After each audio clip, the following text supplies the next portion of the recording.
resource. Okay, meetings, yeah.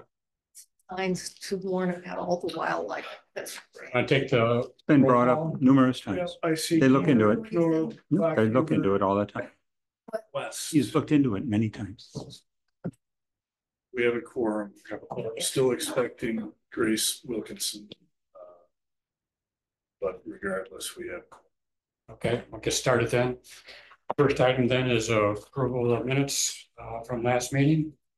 I'll move approval. Second. All in favor of approval? Aye. Aye. Opposed? Minutes are approved. First item of business then is the Greenway mixed use, the fees and lieu request. Yeah, so Drew Mears was here last month and we ran into a snag with questions about peak discharges. I researched, and it is as Drew stated in his report from last month, everything, Greenway Station, everything around there. Peak discharge. Pounds takes care of at a desser. I did a back of the napkin calc on the storm sewer that heads down Greenway a little to the east and then north into Esser Pond.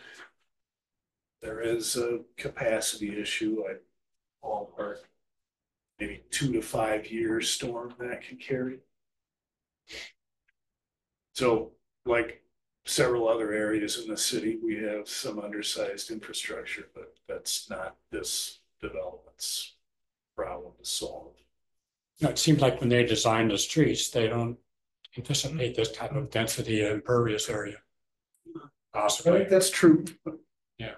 The zoning ordinance is allowing more density or even promoting more density. So this, I think we'll have to look at these things. So it means that many of our streets handling capacity is not going to be adequate for a 10-year storm. That's, yeah, in this area, that's correct. Yeah. The streets were designed how many years ago? I don't know how They started part of the Greenway. So Eric, that's an existing condition. Correct. So this new addition will not really change that. No, I mean, it'll add some flow. Yeah, They're adding yeah. impervious. So once you get above a 5 year, is that what you said, Drew? We start seeing peak increases. Come on in, Grace. Okay. Yeah.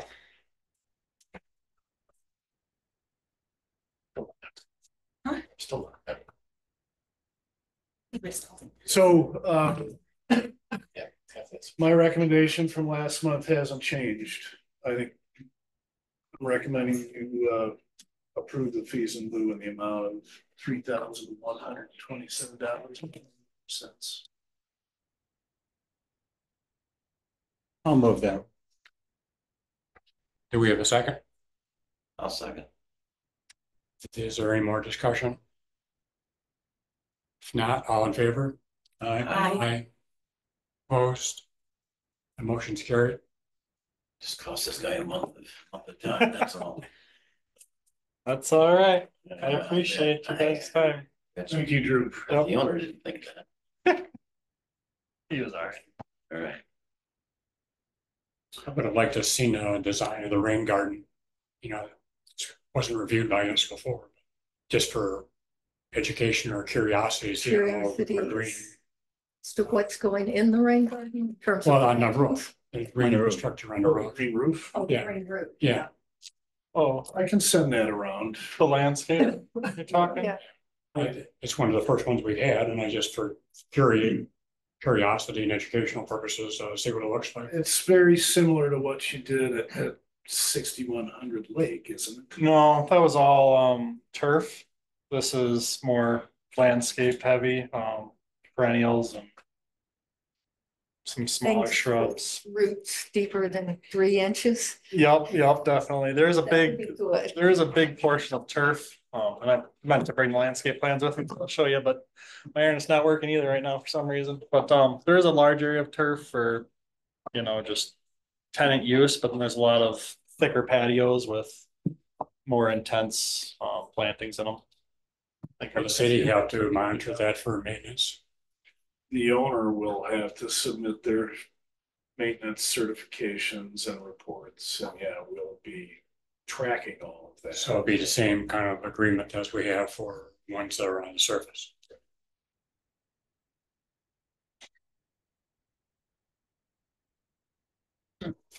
But I can send over at manufacturer's data.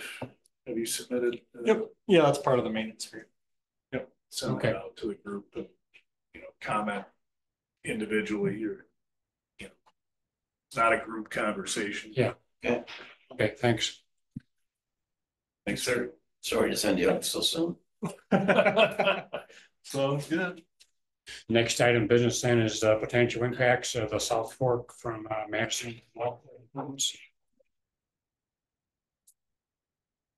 Steve, Bring them up. I have them in the PDF form, so I hope there's no animation or anything. No, there's no cute animation. Unfortunately, dancing bears. Is this the today's version? I hope it is, Steve. Okay. If not, I've got it on a USB. Yeah, I just don't know if I got a USB port. I'll cross that bridge when we get to it. Yeah. All I got is this. He's got the right date on Yeah, I think it is. It's just. I can't get a PowerPoint to come back to me after I put it into those agenda packets. Everything gets goofy, so I convert PowerPoints to PDFs. Anyhow. Okay. There you go. Yeah, so this is an update on flood risk in the South Fork and downstream. Some of you have heard probably more than you ever want to hear about this ongoing floodplain remapping effort over the last several years. Some of you, it's probably newer to the issue. By the way, I apologize. I realize I have the wrong name of the commission. I realize now it's been integrated with Yeah, more water utility, so we added a syllable or so to the acronym. But do acknowledge that. There's a couple of things to touch on here. You probably know, our contract is really to help you remap the floodplain throughout the watershed. As part of that, we've been coordinating with City of Madison because they've got ongoing modeling efforts also. And that's brought up issues related to, does it affect the remapping effort? And then independent of that, what about, actual honest to gosh flood risk and changes in the future? And so those two things we're going to focus on tonight, starting with the actual flood risk, projects that Madison has recently undertaken or soon to do in long range projections. How does that affect flood risk in the city of Middleton? And then what, if anything, does this mean for this, the ongoing floodplain remapping? So let me just pause and ask if anybody has any big picture questions that I'm glazing over. Eric, go ahead. So issues, this map is from City of Middleton outlining the South Fork watershed where it discharges to the City of Middleton. it's the city of Madison map, right? Yeah, did I say City of Middleton? Sorry. City of Madison map. Thanks, Jim. And the so there's a couple of areas where there's what really brought this up was information that City of Madison is planning some drainage improvements, meaning get the water out of Madison faster when it floods. That raised some concerns. First, the neighbors downstream, i.e. you folks. And that area is circled in red, and if you scroll to the left just a little bit, it's the what Madison is calling the Pheasant Branch Enhancement Project, and it's a FEMA-funded project. It's permitted. They've got funding for it. It's been designed, and that is a project that is imminent. And then there's another recent project at the Swallowtail Park. Actually, let me just back up. Sorry. So there's a couple of projects that have just been done or they're just about to be done in Madison. Questions are raised about how does that affect flood risk downstream in Middleton. Madison has been looking at future long-range projections, both development in the watershed and planned drainage improvements, again, to relieve flood risk in Madison. So we took a look at that. And then there's also this issue about climate change, and precipitation is changing and likely to, projected anyway, to continue to increase. How might that affect flood risk in the future for both communities? And then finally, what does this have to do or not do with the street mapping effort?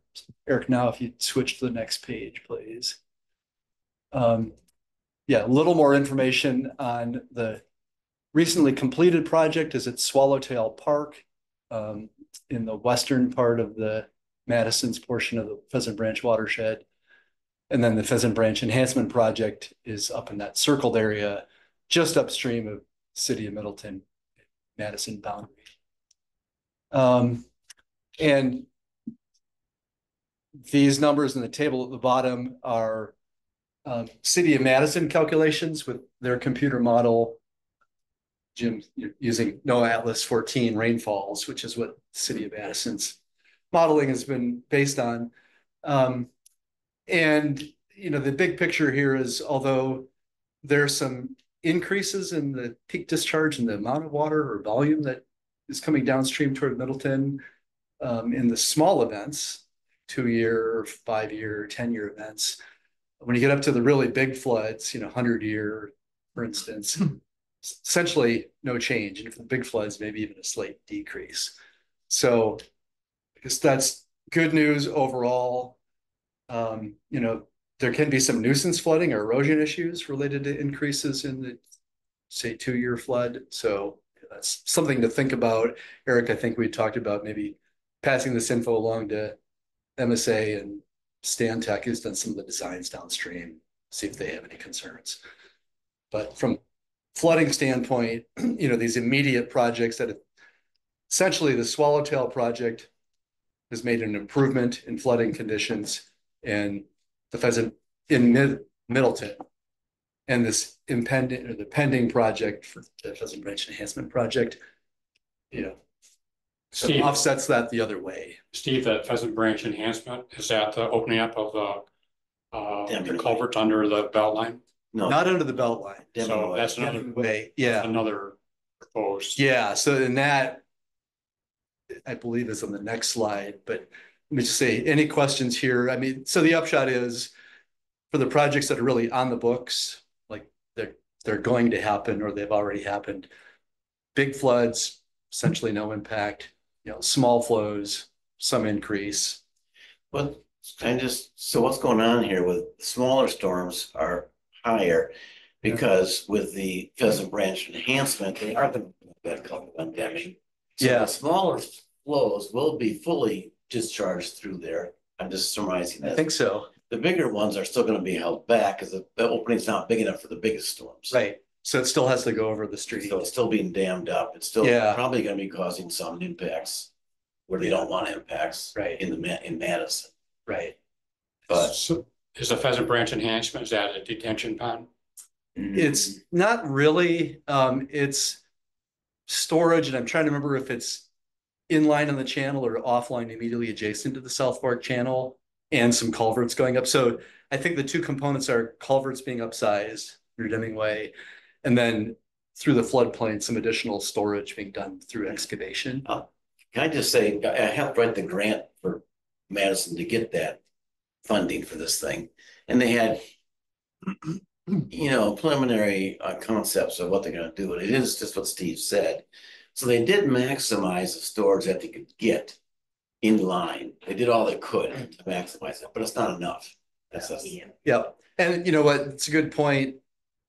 So the city of Madison has been very cooperative in communicating with City of Middleton and us. We met with them, Eric, Jim, you did, or I can't remember if you were at the meeting this summer. They've done some model runs or provided information. So, they're being cooperative. So I don't want to get the impression they just built a bigger channel to shoot the water down. They did what they could to hold. Yep, But again, it's, Need more. it's, indeed, right, Well, their major effort was because of 2018, they had a lot of flooding. sure. So it was backwater from the bridges, culverts. yep, So the effort was to enlarge those culverts and make up for that. They did the storage. yeah. Yeah, Essentially, it was it's the we're counter. addressing a definite choke point in getting floodwaters out that have caused damage in the past. Can I ask a naive question? Are you gonna get floodwaters under the railroad track a little better than what it was in 2018? Downstream of South Pond, Yes, where it blew out. where it totally blew out the road. Yeah, so this has nothing to do with improving that. There are some implications we'll look at a little bit later about how that situation could be affected. So that was, Because one of the concerns is more water coming downstream through South Pond and the railroad and more blow out leaks. again. Yeah, so that's one of the concerns looking downstream. Okay, Eric, why don't you go on to the next slide, please? Please stop me and ask questions. I'm trying not to get sucked into too many tangents, but feel free to interrupt and ask. So long-term plans. So City of Madison, and they've got a computer modeling effort they've done over the last few years. We've coordinated with them and tried to make our models as consistent as possible, but they have used theirs to look at, other flood reduction improvements that they could do in the watershed. In City of Madison's language, they talk about this ultimate or long-term proposed solution scenario. So these are projects that they've identified as possible that could help. They're not necessarily budgeted, they're long-term, long range out. But it's, they're sort of projection to the futures. What could they do with different projects throughout the watershed to improve conditions? The big one is open up the culverts under the belt line. Yeah, so that is a big one. Yeah. That's part of this ultimate proposed solutions. And they realize that's, a very difficult long-term proposition to do that, such a big project. But they're getting backwater from that right now. And that could, But right now, yeah, the culverts under the belt line are providing some protection to the city of Middleton. yeah. And that is the drainage way Makes just sense. north of Old Sauk. Right, Yeah. north of us. Yep, That was the day after the flood. yep, yep. I've seen those pictures. And you would have to assume if they continue having backwater and flooding problems, they'll have pressure to follow through with those plans, I would guess. Yeah, so that'll be a difficult and expensive project, but it is in the plans. And this ultimate proposed solutions model includes other projects which I don't have a handle on, everything in the watershed, but similar conveyance enhancements to move water more quickly. Also represented in this is some appraisal of future development, and worth noting, there's a lot of University of Wisconsin land in the South Fork. Research firm. Yeah, and I went back through and today I noticed Madison's projections were assuming that there would be no increase in peak flows coming off of that land. There should be enough space for detention there that they'd be able to detain water. So these are fuzzy projections, but it's the best that City of Madison has, sort of combination of future development and future improvements. And the upshot is, if you compare that with existing conditions, and we can go into all sorts of nuances about what exactly does that mean, but look at now versus this projection, there's an increase. Most largest increase at the small events, like the 2-year and 5-year, but still an increase of 10% at the 100-year. Okay, this is peak flows, the amount of water or volume that would fill up South Pond and Esser Pond also would go up. Don't have those percentages here, but you have to take these numbers with a grain of salt, and Madison's very careful to say this is the best information we have right now. These projects might not all happen. They'll obviously be looking for opportunities to reduce flows through other projects. And, I think this is a room for collaboration between the two cities of what can be done to manage the hydrology of the watershed. But because the upshot is, between future development and future drainage improvements upstream is likely to be increase in flood flows at City of Middleton. Grace? I just had a quick question. Do you have a sense of what that percent increase is just based upon the future development projections? So that's a sort of business as usual without these proposed solutions? I don't. Okay. City of Madison might be able to do a run along those lines, but I think they would have to separate out the different things they changed in the model. No, I was just curious. My sense is that most of the peak flow increase is probably related to things like opening the culverts into the belt line. Some of it is related to development. I think when you get to stormwater runoff volumes, that's probably more related to development because it's pavement that's causing more water to run off. But Well, the belt line would be somewhat similar to what Madison's doing with University Avenue right now. I'm surprised. Mhm. You've been in University Avenue, they're opening up the culverts there. And that really, I didn't know was a real flooding problem, but they're doing it. It's been for 100 years. Yeah. a Flooding problem. Yeah, Yeah, yeah, you don't see it because it's just we're hidden. roads too high. Oh, we Well, don't the road drive not when a it's problem, flooded. it's Well, you don't see it because you're up high, But, trees. you know, and I guess I'll say it again, none of these storms on this list would match the 2018 rainfall intensity and duration. right. Even the 500 was, you know, the 2018 was more than the rainfall generated, those. You're gonna get into it, but this is with NOAA, Yeah, 100-year storms, 100 flood events, storm events, and we decided, and you're gonna cover that later on. in fact, I think it's the next slide if you want to Could you go advance. back to Oh, a sure. picture of the map so we can get a feel for You what bet. hasn't been developed? And where it It's hard to is. see I in don't it, think that's enough resolution. So yeah. But it's really, is it the southwest kind of quadrant of that Research. watershed? It sort of stands out. I think they were There's some identifying big this as farmland the right in UW there. land that they're talking about.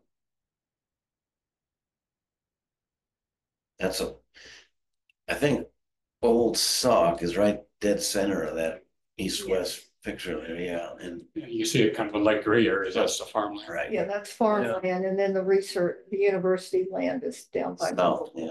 And that is, Oh, it's down. that, That's probably gonna stay. that is the same. university land, that gray area. Farmland is? Yeah, Well, I don't, do they own all the way to Old Sauk? I don't even know, maybe they. I don't know. I didn't think that was So, yeah. university. Down by Mineral Point is university. on South Pleasant View Road, that's the university off to the west. Yes, So it's a chunk of this area, but it's not like the whole thing. and then there's the Tice Farm that's in that same area too. Yeah. That's farm. Yes, the private farms are what I would worry about. Well, they have regulations like we do as far as new development. I mean, They have to do- I'm thinking in terms of development. University's less likely to sell. Well, Madison has requirements just like we do. So they can't increase the flood peaks anymore than before. But I'm just talking about selling the land and having it developed with impervious surface. It's less likely to occur because the university won't sell the land. They won't sell the land. They haven't been selling that much of it. There's all that on Mineral Point where, How much money they Hang have. on to Middle Point for a Depends on long budget. time. I should say. yeah, research pig farms for and so on.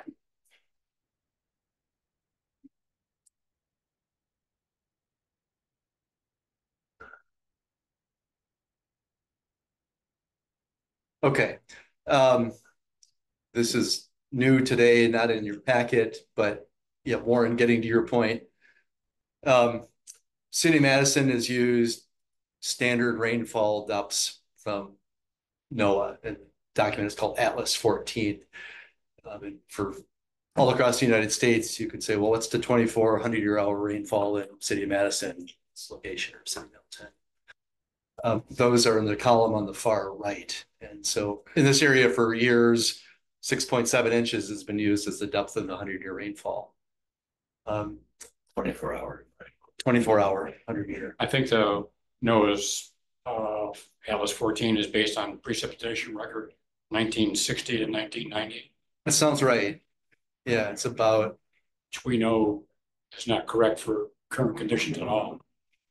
right. And so to address that, Professor Dan Wright, civil engineering at UW-Madison, is a rainfall expert, and he has done some analysis both for City of Madison and City of Middleton using more recent data, I think the last 20 years or so, or 17 years of precipitation records where we've had more intense storms, and come up with new estimates for these different frequency of events based on this more recent data. And say 100 year, it's about an inch more. Interestingly, you look at the smaller events up to the 10-year, and Dan Wright's estimate is actually slightly lower than the NOAA estimate, but it crosses over at the 25. And when you get up to, say the 100 to 1,000-year event, you're looking at another inch or inch and a half of rain. It's Dan Wright's projection. There's two numbers listed for the 100-year. It's a nuance we can come back to, but Dan Wright's estimate is the 7.55 inches. In our model calibration, at Warren's suggestion, we essentially goosed that up by 0.18 inches so that our modeled flows matched the USGS estimate at the time for 100-year flow Parmenter Street. So there's those rainfalls. What City of Madison did at Middleton's request is run these higher rainfalls through their model for their existing conditions model. Just see, well, how much difference does it make if there's that extra precipitation? And you could think of that as a more up-to-date analysis using more recent precipitation. You could look at, that's a test of what happens in the future if we get more rains. Different ways to look at it. But Mark, you want to just go to the next slide? You have to. One quick question. Just to be clear, on the submittals, Eric, that the city gets now for stormwater compliance with the ordinance for new development or redevelopment, they're still all using Atlas 14, right? Yes. And nobody's using Wright's numbers for. But ordinance everybody's compliance. beefed up to the 200-year rate control Yes. now. So it's like Wright's 100. So it is close to Lloyd's 100. And people do assume that NOAA will update Atlas 14 at some point. Yeah, I know they're working on Atlas 15. Right now. I don't know the Yeah, status. so Heard it was coming. you would anticipate they'll be closer to Dr. Wright's estimates in the future. You would think, yeah. So that's coming, but yes, a workaround would be, say, using a 200-year event. And Madison kind of anticipated that too, because they're not doing the 100-year flood, they're doing the 200-year flood. So they Right. realize the 100-year flood currently is not correct. Correct. Yeah, that's right. And I'm sorry, Eric, we should know this. Is that Middleton is also now standard using the 200? We haven't revised our I ordinance, didn't think so so. the county has. So we're bound to follow the county's requirement. They don't have to be revised as long as the counties. Well, yes, we need to revise our ordinance. There's nuances that don't quite fit together, but the 200 numbers. yeah, Okay. it's 200 now. Okay, next slide, please. So again, this is looking at the difference for the existing conditions, landscape and drainage system between the NOAA rainfall and Dan Wright's rainfall. And if you look at the bottom, you see those are negative numbers and changes in peak discharge and volume for the 2, 5, and 10-year event, because as we just said, Dan's predicting slightly lower rainfalls for those frequent events.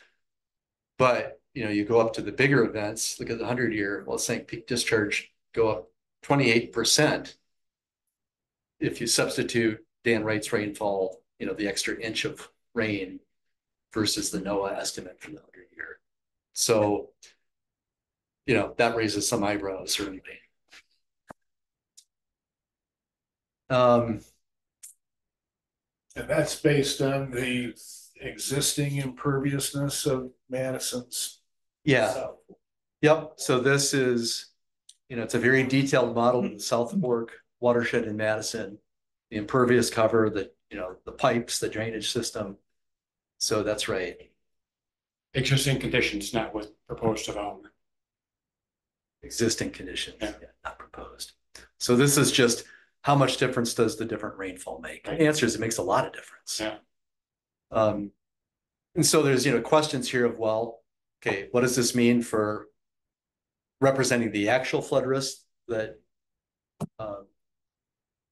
city of Middleton faces now? It's an indication of if rainfalls continue to increase, what that flood risk is going to do. And then there's questions about, well, does this mean something should change about the remapping effort? If there are other questions, Eric, why don't you move on to the next slide? Okay, so what you just saw were flows at the city boundary, essentially. And just one of the questions that you've raised is, what happens to South Pond and Esser Pond and downstream? Does it fill up the storage of those ponds? Do they still protect the areas downstream? So again, Madison did this analysis and sent us their data. And what we did then is we took their increased flows, hydrographs at the city of Middleton upstream boundary and put those into the model that we at EOR developed for the city of Middleton and ran these downstream through, say, South Pond and Esser Pond and all the way down to Century Avenue. So that's what you'll see next if you scroll down, Eric. And so, yeah, this map, again, this is the 100-year, 24-hour rainfall, that extra inch of water, and that was like a 28% peak flow increase from Madison. More than a foot rise in South Pond. That's the most extreme situation. As you get downstream, in the South Fork Channel between South Pond and Confluence Pond, about a quarter of a foot rise in the 100-year water surface. Confluence Pond going up by 0.3 feet. It's fairly substantial. And then as you get downstream through the Conservancy, that the difference essentially washes out by the time you get down to Century. And obviously, that's a less developed area. But, here's some indication of, does this matter? This flow difference, does it matter in the developed portion, Confluence Pond and upstream? It does. Pretty substantial numbers. This is with Delta. This is the Delta change with the Madison discharge after the Swallowtail and the Pheasant Branch project are completed. It's the ultimate situation. This geometry is before both of those projects. Before. Right. But if you remember, those projects were projected not to really make a difference in big floods. Right. So this is just showing the change using the right. This is just right. So I realize there's a lot of moving parts here. Yeah. This is only sensitivity to the increased rainfall. To using the right rainfall versus the NOAA rainfall. Okay. Okay. Right. The sensitive areas that I could think of is right in Middleton above Greenway Boulevard, below Greenway Boulevard down to Market Street. The channel has eroded a lot over the years. It's a very young channel. So that's one that's vulnerable to me. And then, of course, down below Highway 14 or down below University Avenue down to by Costco, that area is the one that flooded. So it's 3/10 of a foot more land would flood. Right. Right. Yeah.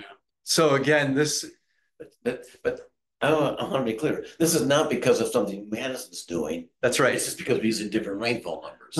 Right. So Perhaps the more accurate ones. not What? Perhaps the more accurate ones. Perhaps. Yeah. perhaps. Right.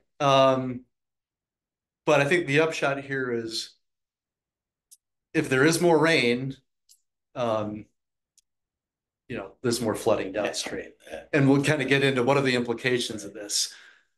Let me just check notes here quick, but yeah, I realize there's a lot of different ways to look at this. But Eric, why don't you go to the next slide and we'll come back to this. But getting to this issue about projects that Madison is doing or is planning to do. What's the upshot? These near-term projects look like not a huge impact on big floods, maybe no impact on big floods, more of an impact on small events like the 2-year and 5-year. We talked about that. Something to keep an eye on. To maintain the communication with City of Madison, keep track of these projects. But I think it's just, that's the thing I would recommend. It's just stay in touch with the city, keep track of what's going on. The long-term issues, I think there's more to do and more to think about. Because of this potential for development or the need for Madison to protect their residents and improve flooding, but how can that be done without increasing flood risk in City of Middleton? That's where there might be projects that haven't been identified yet that Middleton and Madison could collaborate on somehow.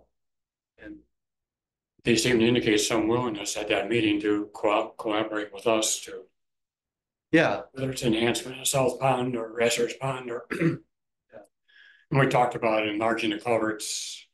I don't know the name of that street before the confluence fund.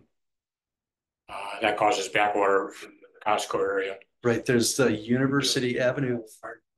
Yeah, University Health. Yeah. UW Health Court. Yeah, that's it. Yeah. Yep. And there's a couple of Deming Way crossings in that. Yeah, I mean, we kind of bypass that because it's very expensive to do it, but if they're going to collaborate with us, that would reduce the flooding risk in the Costco area.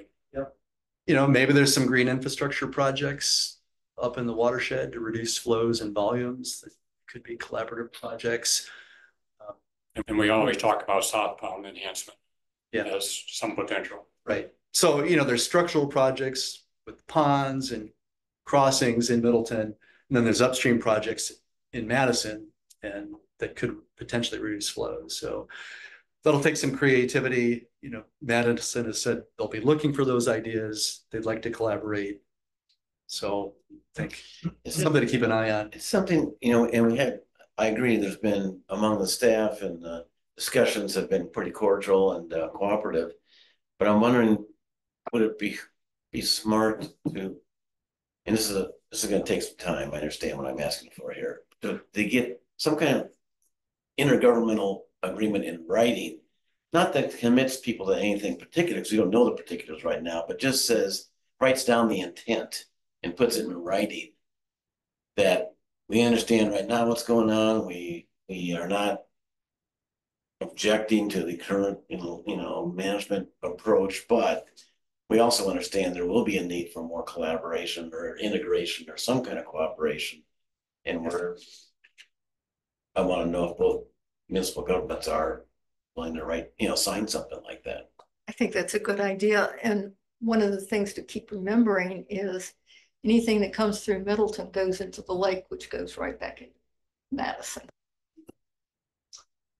Yeah. And, And you know, there are things that can be done that are in City of Madison, but they benefit residents of the City of Middleton because it's improving water quality, ecological health of the watershed, lots of things. So I think there's some common interests that could help. So I thought at one time Seaview ran a model with Dr. Wright's precept plus the proposed developments in Madison. See what the ultimate increase could be. Madison did not run that. Didn't we already say that Good. ordinances require that the flow doesn't change with development? That's Not for volume though. Yeah. Peak discharge, yeah. So that would, Okay. if we've got a bottleneck at South Pond, Sure. Okay. that's gonna catch up.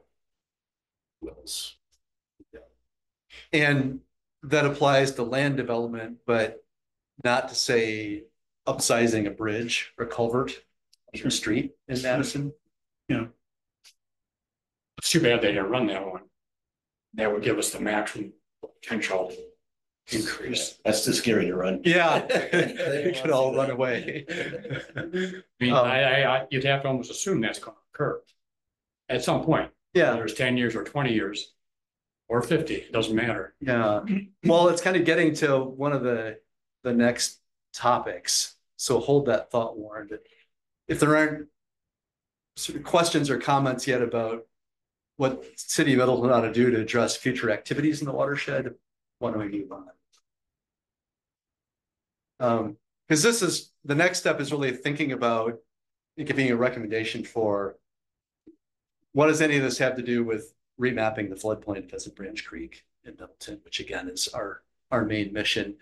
And we'll be comparing and contrasting models. So wanted to start with the quote many of you are familiar with, but from UW-Madison, George Box, all models are wrong, including ours.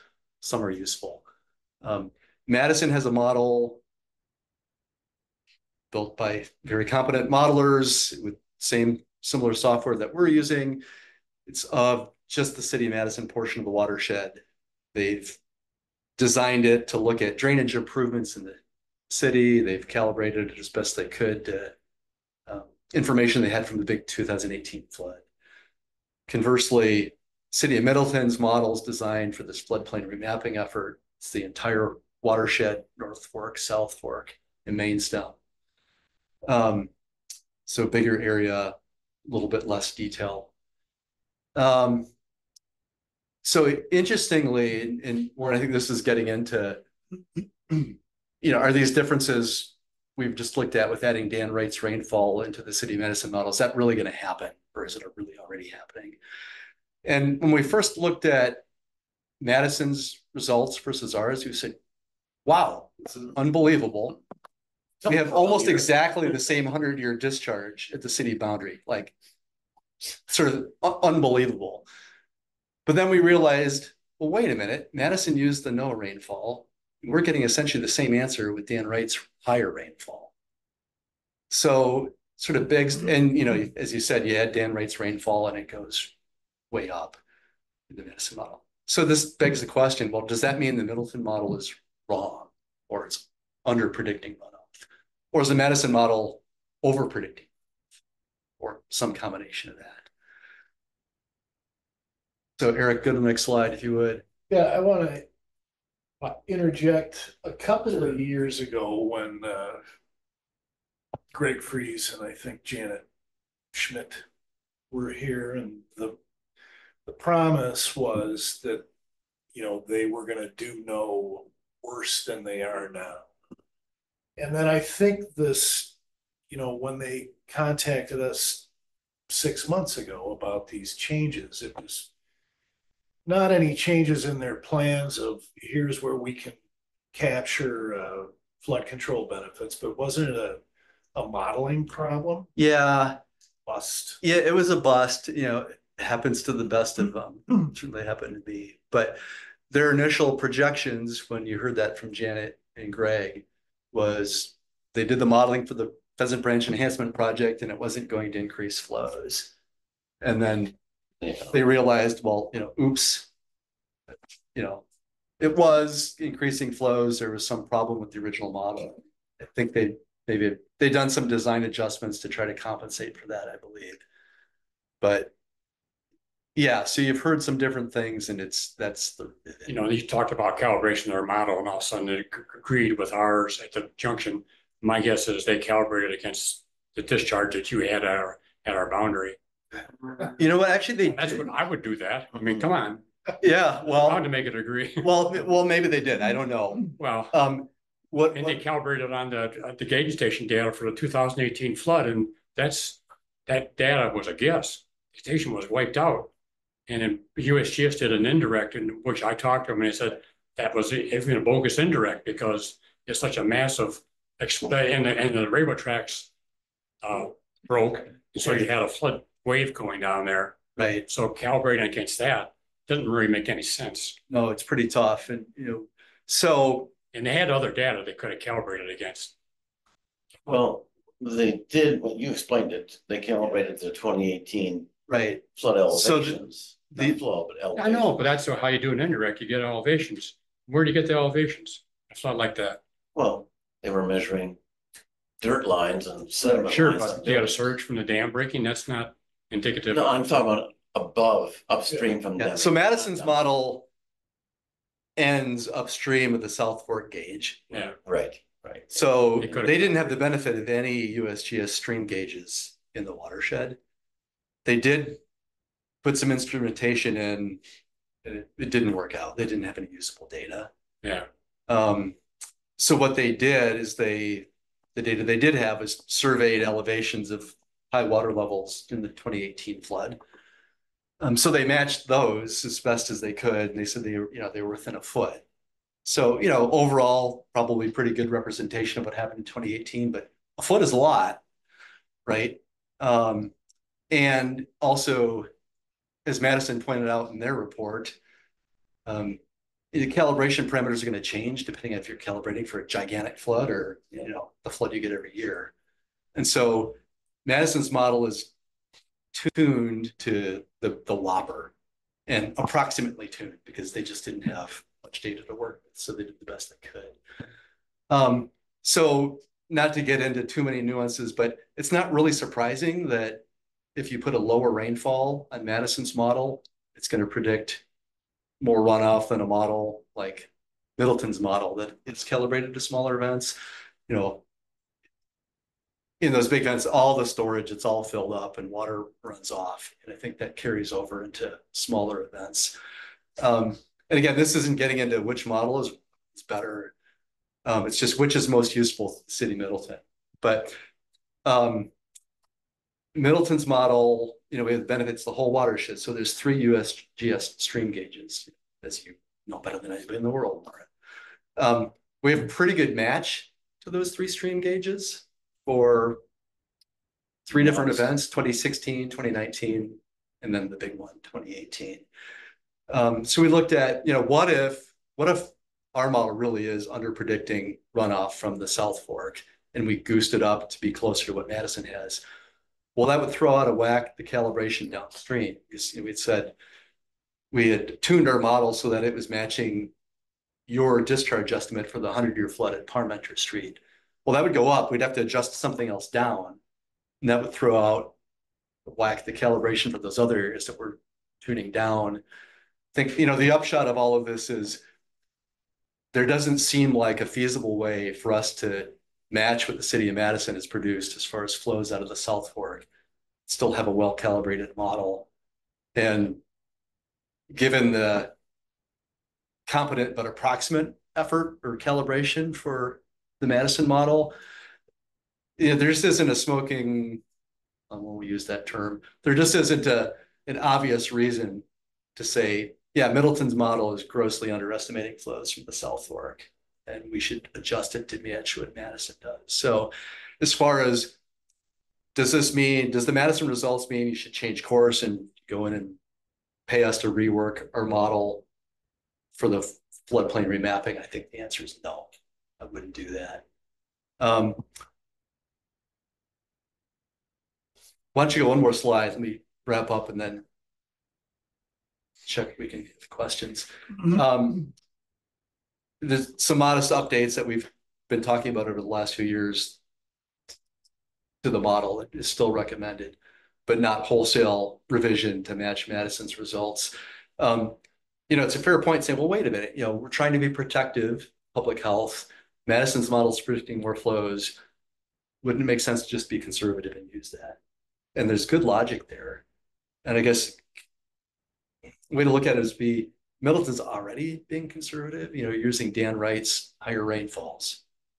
Those of you that have sat through the somewhat mind-bending discussions about flood storage areas and how that affect mapping, you've made decisions about flood storage areas that are going to lead to sort of conservatively high mapping downstream because you're not counting all the storage that could be there.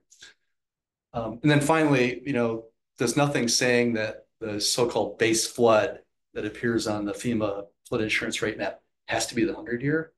So I'm not necessarily recommending it, but you could choose to use the 100-year as a base flood elevation if you do, 200-year, too many numbers. So that's all I've got, but I imagine you've got questions or comments, but I think that's the big picture. Let me just shut up. That's the big picture. What are your questions? Yeah, I thought we kind of talked about identifying projects in Middleton, like we just talked about the opening up the culverts or South Pond or rest. Should we pursue that any further and see if we can't reduce that and get a cost estimate, reduce the flood peaks, and see if make any difference and get a cost estimate so we could talk to Madison about that?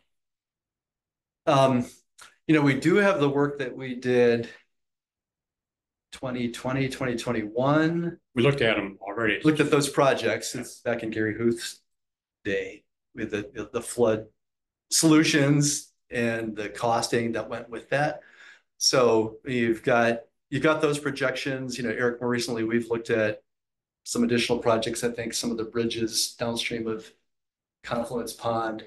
Yeah, and a greater expansion of South Pond. Right. So I think you've got the information to get a handle on, what are the options and what realistically could be done to reduce flooding.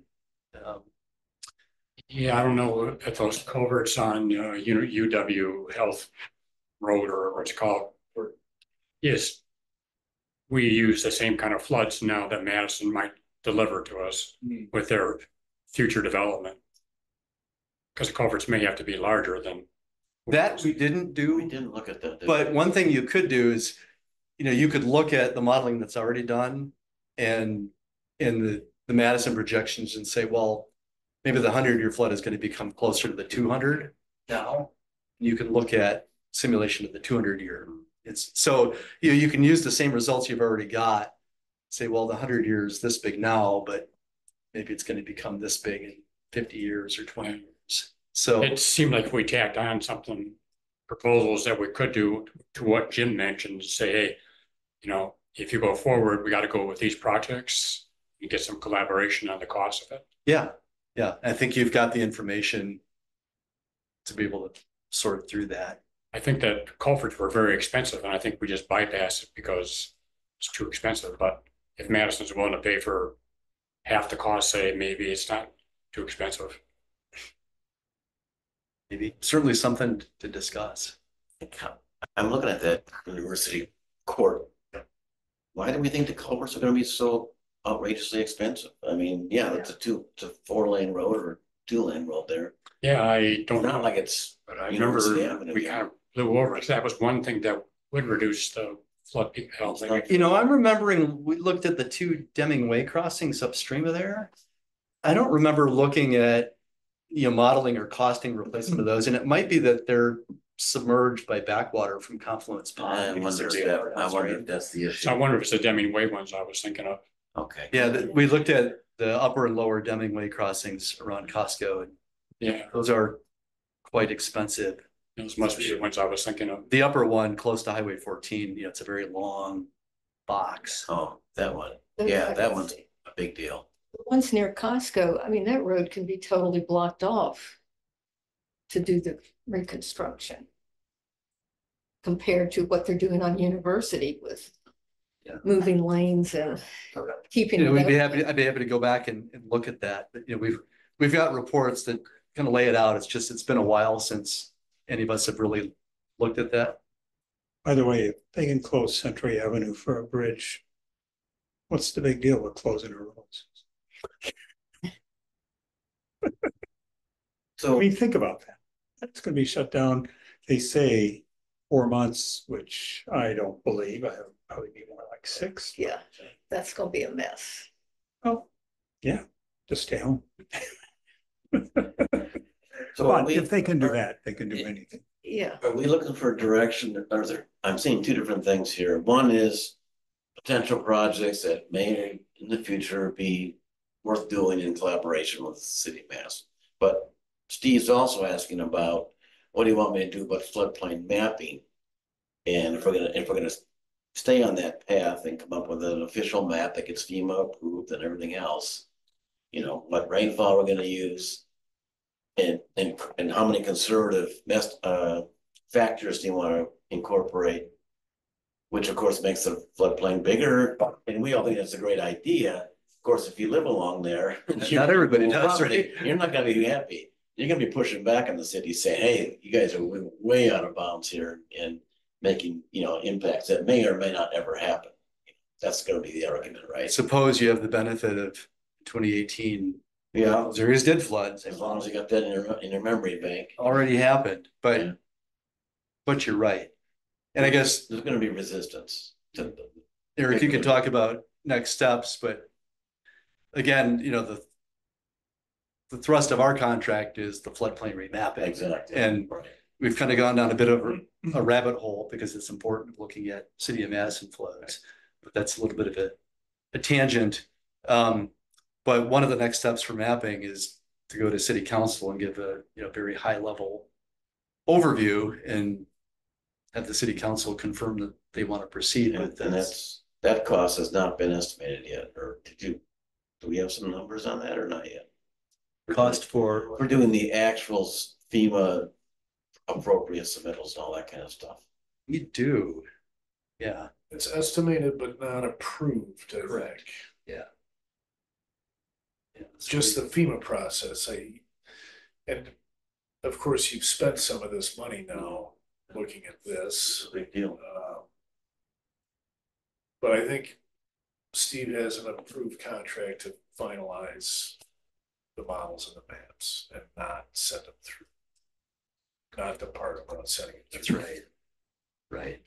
So that's two different steps. One, the finalized model, but the second one is the process, the administrative process of getting them.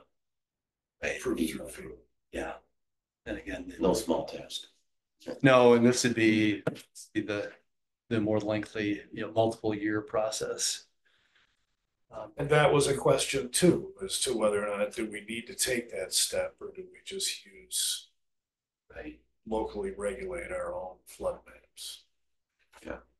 And so I think that's one of the focuses of presentation to council is kind of floodplain 101. What are the floodplain maps now? What are the pros and cons of updating them? And what are the options?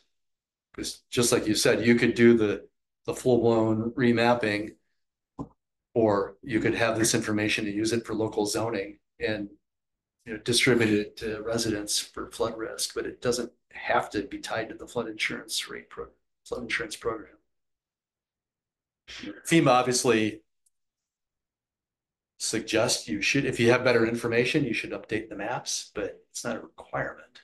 I think we already crossed that and they made a decision that we would go forward with the flood insurance rate maps. Yeah, so my understanding is city council needs to confirm that. Yeah. That's kind of what I thought we did too. So I think there's good reason that we didn't. But anyway, that's water under the bridge, as they say. Also way out of scope from the agenda. Well, So you raised a question about the 100-year So- versus 200. What do you think about the 200-year?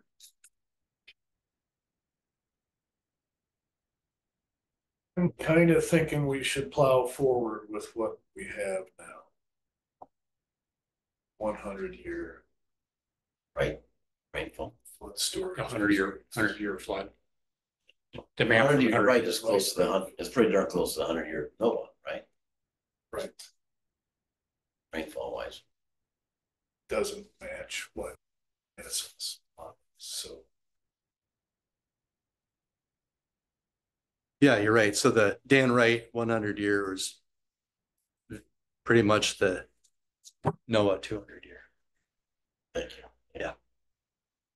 But yeah, I've been here 3.5 years and this was kind of the, you know, the top project. What are we gonna do? I think we need to pick a path and start walking down it. Yeah. So Eric, I thought at one time that Madison's, you have to set the city of Middleton have to sign off or agree to what Madison's doing. So, I mean, if you're talking about the Pheasant Branch enhancement. Yeah, I mean, Kind of started this recent right. tangent. They're giving us more water. Does the city as a receiving body have to agree to that?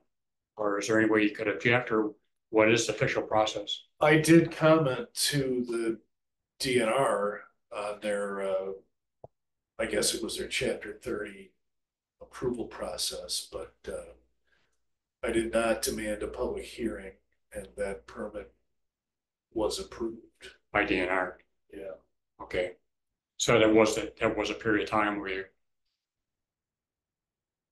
they asked us for our opinion at least. Yeah. I mean, we got notified. Yeah. Okay. Felt like a surprise. But So what else we have to do? We have the recommendation by Jim of making some kind of a official notice that,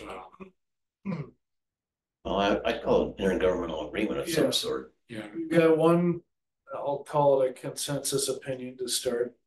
Or keep talking to Madison and maybe formalize a IGA or a MOU. Yeah, yeah. and And could I'll we, advance that, and then I think we need some direction for Steve with how to proceed with the mapping effort. Does this change our strategy or not? I'm comfortable moving ahead with the right rainfall for the 100-year event. To complete the mapping. yeah, I don't think we sort of got a consensus on that. I don't think we need a motion to you. I think that's where we were before, so we're not changing it. Yeah. Well, you gotta get back to work, Steve. Yes. Thank you for so clearly laying this out for us. Thank you. It's, So there's a lot of details. Yeah. It's easy to get it not clear. Do you need to prepare an amendment for completing the? I mean, I just got done a lot of stuff that's not in the. Yeah, So my only concern right now is the amount of time we've spent dealing with, the city of Madison issue. Yeah. I think we had 4 hours budgeted for that. So, we spent money earmarked for the remapping effort on this issue. They're related. It's important. It does sort of confirm the approach for the remapping, but it's really cut into the budget. So Yeah. that's it. Yeah. So I mean, probably yes in the future, but right now we still have healthy budget to get a lot of work done. Guessing what I'd appreciate, and I'm sure what Eric appreciates, is no surprises. So when you know there's going to be issues, let's get them on the table. Yeah. Sooner rather than later. I think at our last meeting, I remember who I talked to, but I mentioned that as part of our agreement or whatever you're talking about, Jim, as far as future collaboration on projects, City. that we talked about maybe having Madison help us pay for the cost of the South Fork gauge. Because we know that right now it's being funded by TIF money, and that's going to expire. So it seemed to keep track of what changes may take place because of Madison, they should help us pay for that gauge. And I don't know how we go about doing that, but that can be just a part of this discussion. There are other IGAs that we can talk about also.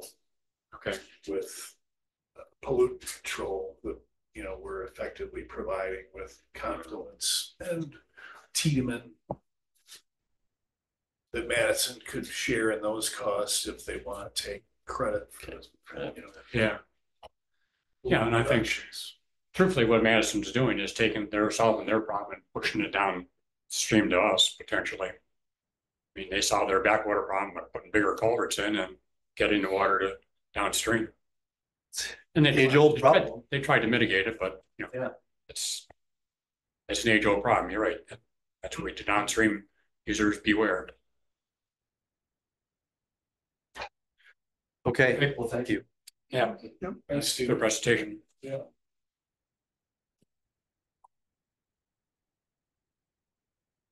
Okay, next item of business then is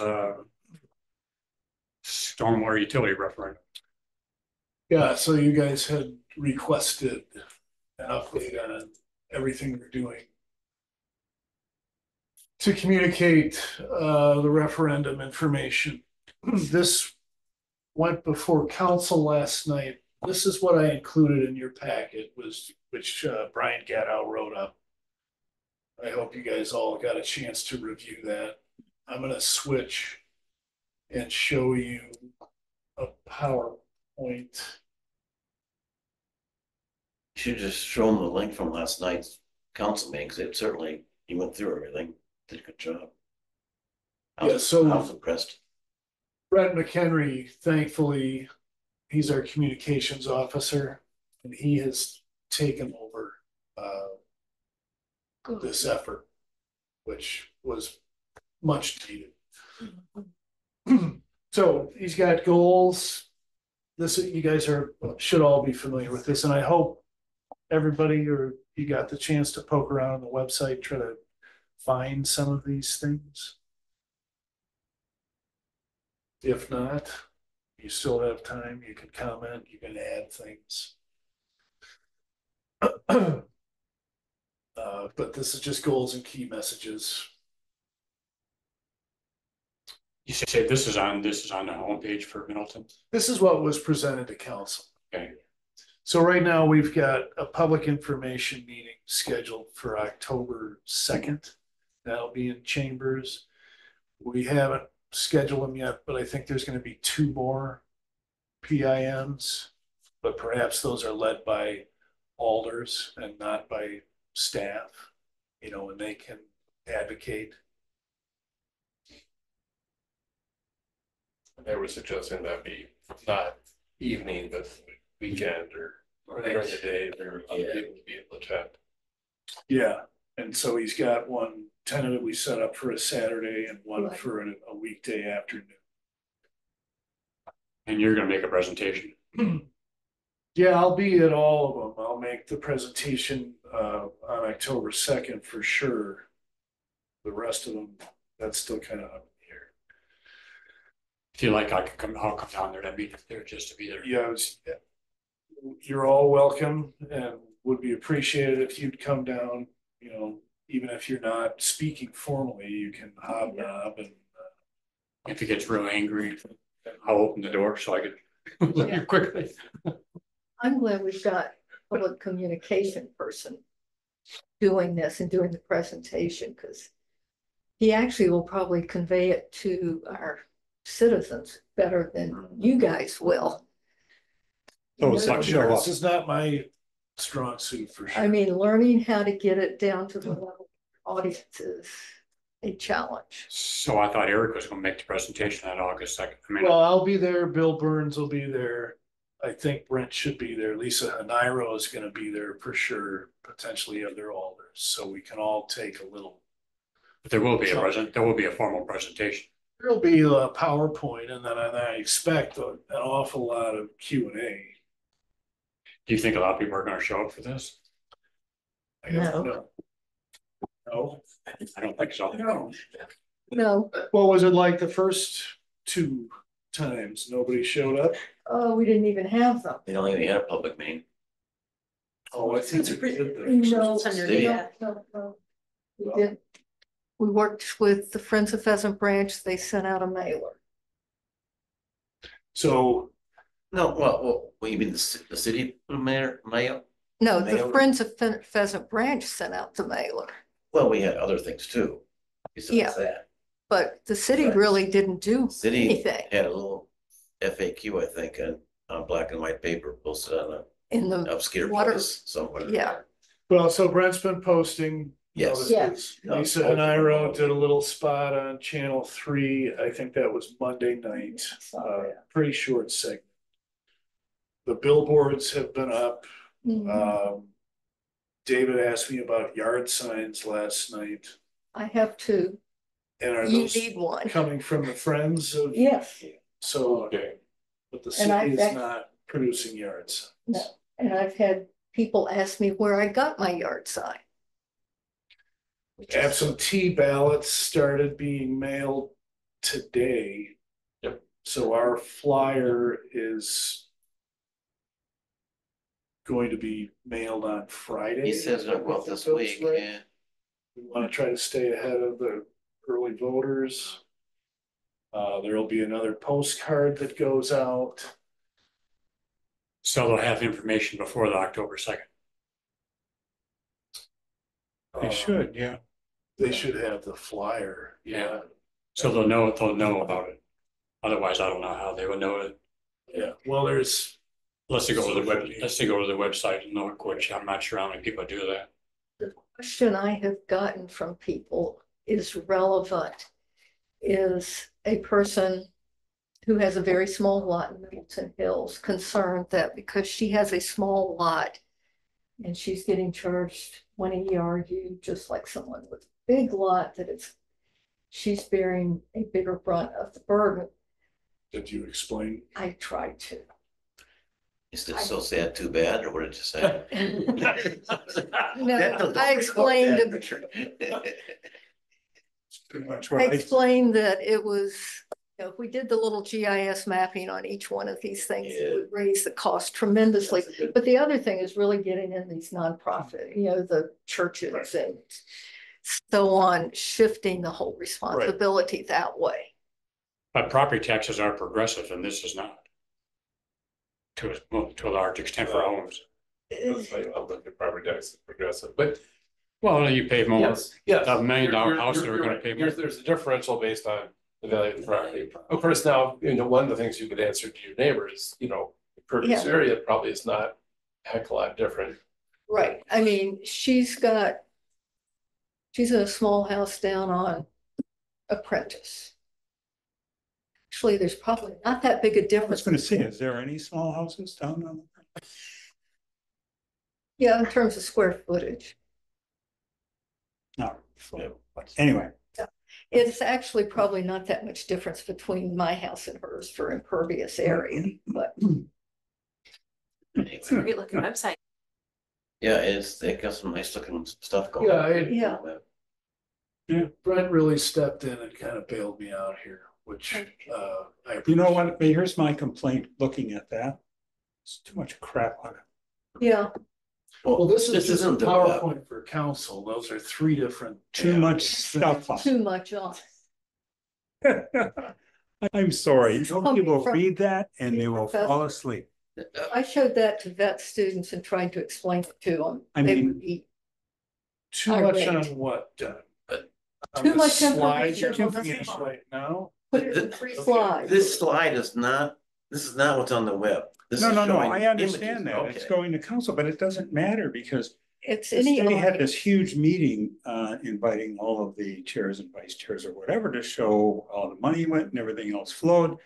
And my only comment was there was way too much information and it wasn't really presented well.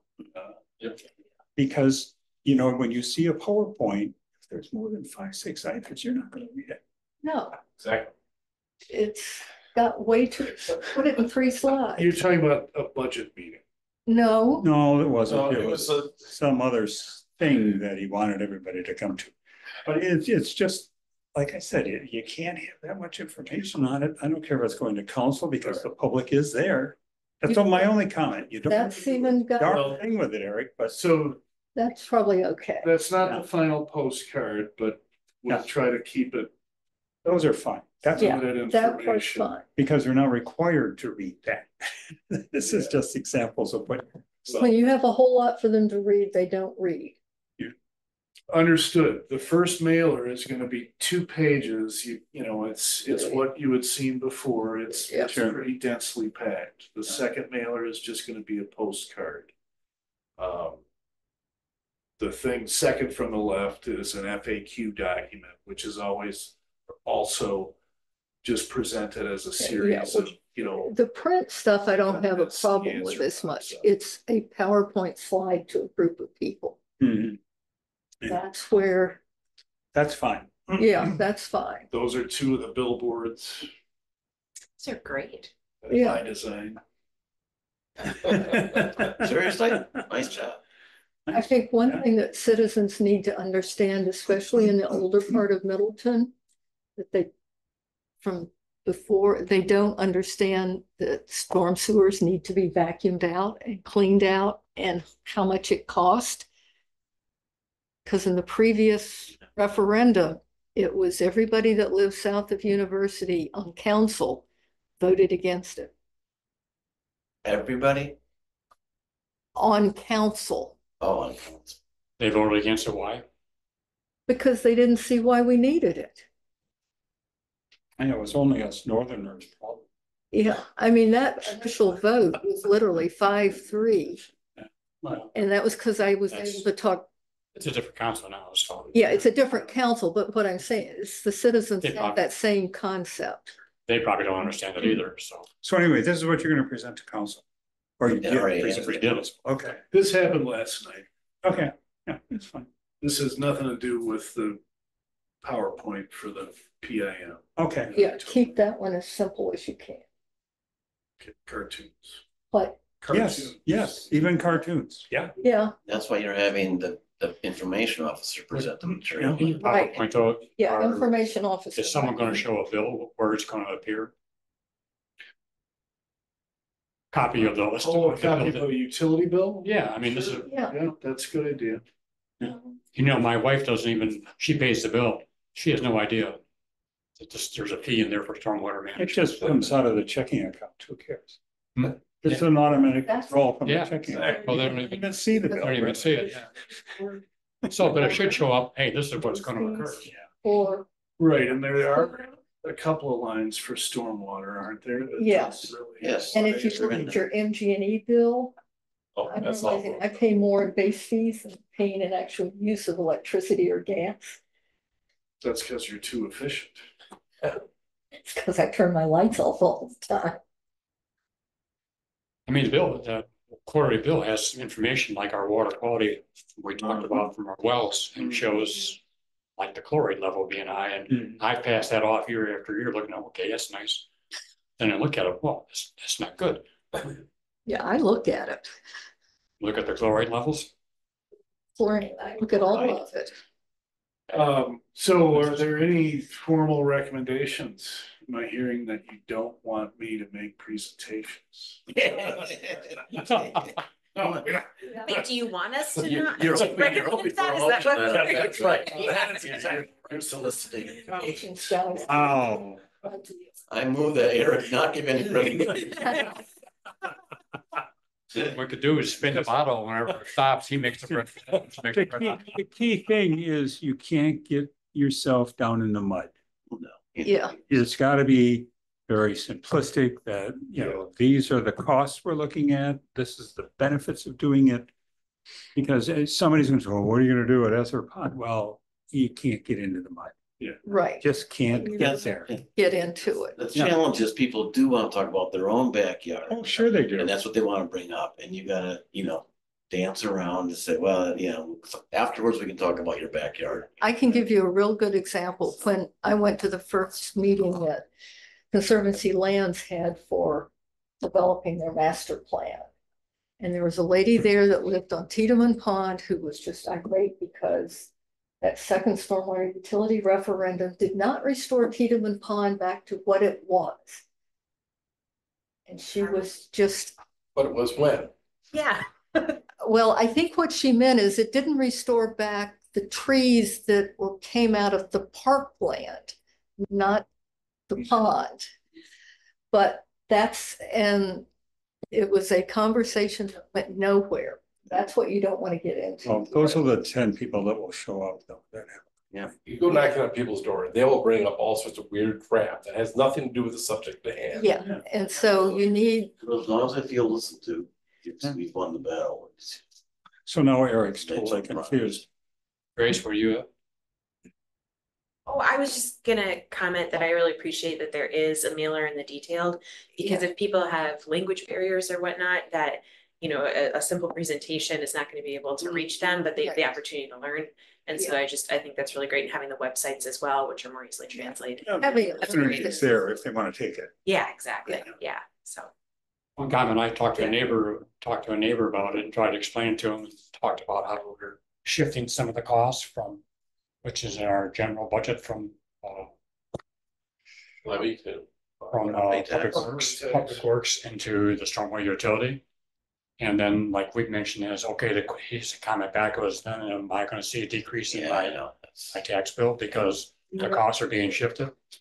No, That's the issue. I know, but I mean, that's a question you may get. Right, you will get that. So I know it'll be buried in there. Sure. please explain on that one, it's because the city can't raise the levy for inflation. Bill will explain.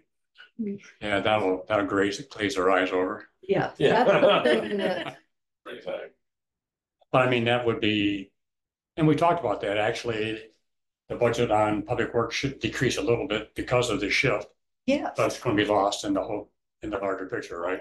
Well, it's going to increase public works and do stuff. Maybe we can get us up to half the number of police officers that we are down. I mean, all over the whole city, each department. You want to get into talking about that? Now we're going to shift the cost to utilities so we can increase the police force. Susan, do you have the numbers? How much money are we gonna get back to the city with this? Whatever the city's paying now. That's what I'm asking. Do you know what that It's, number is? it's about 300, 1,000. 350. Oh, you can almost do a road for that. Yeah, These are operating. this is all. I Yeah. know, but I mean, it's nothing compared to the whole. Yes. Well, Well, Oh, no, but hopefully, capitals. I mean, the capital budget's different from, Yeah. Yeah. Coming from operations. it's enough that it's not gonna come back to public works. Yeah, Maybe part of it will, but the rest I of it understand. moved elsewhere and plug it somewhere. the whole else. city. Might be a number Yeah. that should have available too, but somebody might ask that question and they may not. I wouldn't offer it. No, Should we adjourn? We gotta go through, see if anything for the next meeting. Yeah. yes. That's part of the We agenda. covered this one. So I can say no. Glue and salt So, and the water wells. Yes, Still on the list. okay. and one thing I thought about is, can we talk about the ponds have to be dredged and should we have someone go out there and do some surveys? And it's been a while since we dredged Confluence Pond. Yeah, I think that's a decent idea. Look at that. Confluence Point got dredged in 2015. well, I would, how about if we save discussions on projects or initiatives until after November? That's good. I Yeah, like that idea. What Mhm. projects? The dredging. Any of the yeah, projects. any of the big And projects. then we'll know, The referendum doesn't pass, we don't need to talk. have an about it. idea of what, what our budget is gonna be. Discussion. Oh, well, I guess I wouldn't say, the dredging would be to have someone go out there and make us. That's right, pronounce. To see if it needs it. You can't. Worms. I think it's, my assumption is that almost every something so these. needs to be dredged. We Yeah. changed the name. I mean, there are ponds that are 50 years old that have never been dredged. What do you care? Middleton Hills main ponds have been dredged in the last 5 to 6 years. 6 years. Right, At least half of it. Yeah, but we only done Confluence Pond once. that was in 2015. That'll happen again soon. Yeah. But Yeah.